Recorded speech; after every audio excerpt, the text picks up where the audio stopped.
Dans cette série de vidéos, nous allons voir comment mettre en place une solution de téléphonie over IP avec la distribution Xivo. Alors, dans un premier temps, on va monter l'infrastructure réseau.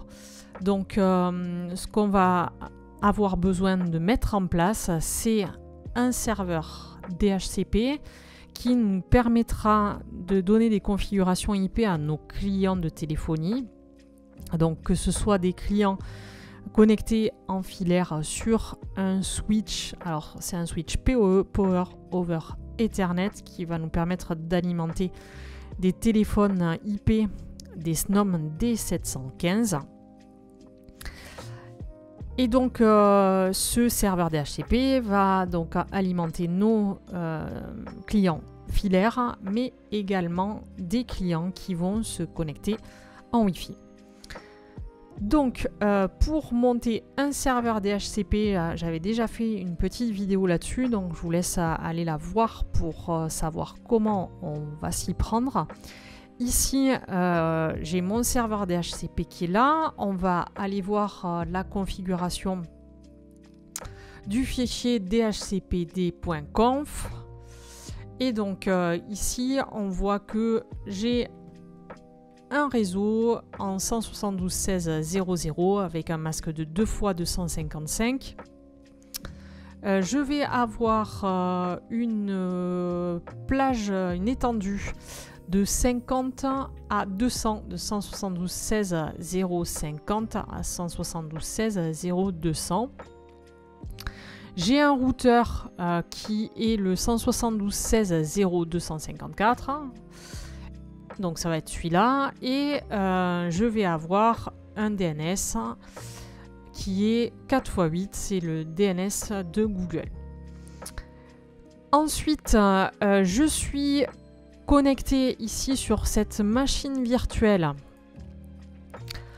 en accès par pont et je vais être connecté sur un périphérique EN4. C'est un hub USB sur lequel j'ai un port Ethernet.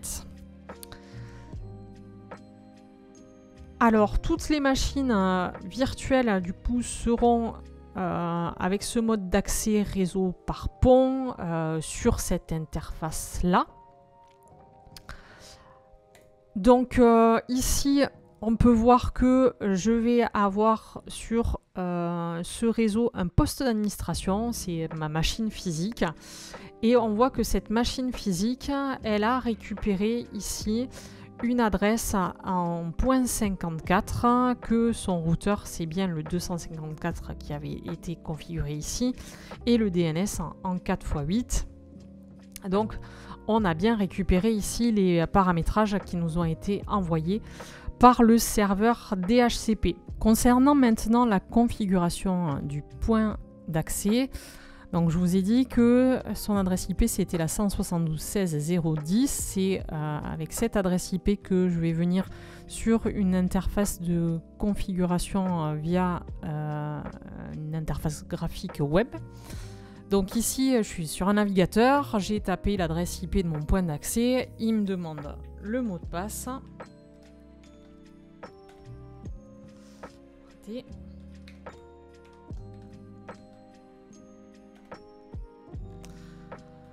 Et donc là j'ai un résumé de ce que j'ai configuré. Donc au niveau réseau, je vois bien l'adresse IP qui est là.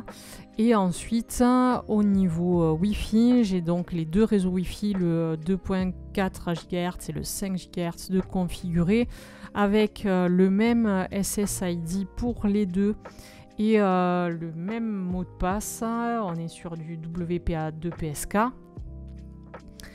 Et donc voilà ce que j'ai à vous montrer comme configuration du point d'accès. J'ai également configuré un routeur. Alors de la même façon, si vous avez besoin d'aller voir comment on configure un routeur, j'ai aussi fait une vidéo là-dessus. Donc n'hésitez pas à aller voir la vidéo. Pour l'instant, mon routeur n'est pas démarré. Je le démarrerai un petit peu plus tard si jamais j'ai besoin d'avoir un accès depuis mon serveur de téléphonie que je vais installer sur une prochaine vidéo. Et donc si ce serveur de téléphonie a besoin d'avoir un accès Internet, c'est là que j'utiliserai mon routeur. Alors ensuite, au niveau matériel, alors je vous montre ce que j'ai déjà mis en place. Donc j'ai déjà le petit switch PoE qui est connecté. J'ai le point d'accès aussi que j'ai paramétré, donc je lui mets une adresse IP fixe. Ici, moi j'ai choisi la 172.16.0.10 en masque /16. Et donc pour l'instant, les deux éléments matériels qui sont installés, c'est ce point d'accès et ce switch PoE. Donc je vais avoir le point d'accès déjà configuré et le switch PoE qui lui est branché directement sur ma machine hôte qui héberge les machines virtuelles, donc le serveur DHCP qui va héberger aussi le serveur de téléphonie et qui va héberger mon routeur. Donc je vous montre ici au niveau matériel, j'ai le point d'accès qui est là. Ce point d'accès est raccordé avec un câble Ethernet au switch PoE et le switch PoE lui va être raccordé à mon hub USB qui est ici et qui est branché lui à ma machine physique, ma machine hôte. Voilà. Donc l'infrastructure déjà est présentée et on va aller voir sur une prochaine vidéo comment on va faire pour installer tout ça. Je vous donne donc rendez-vous sur la prochaine vidéo pour la suite de l'installation de la solution Xivo.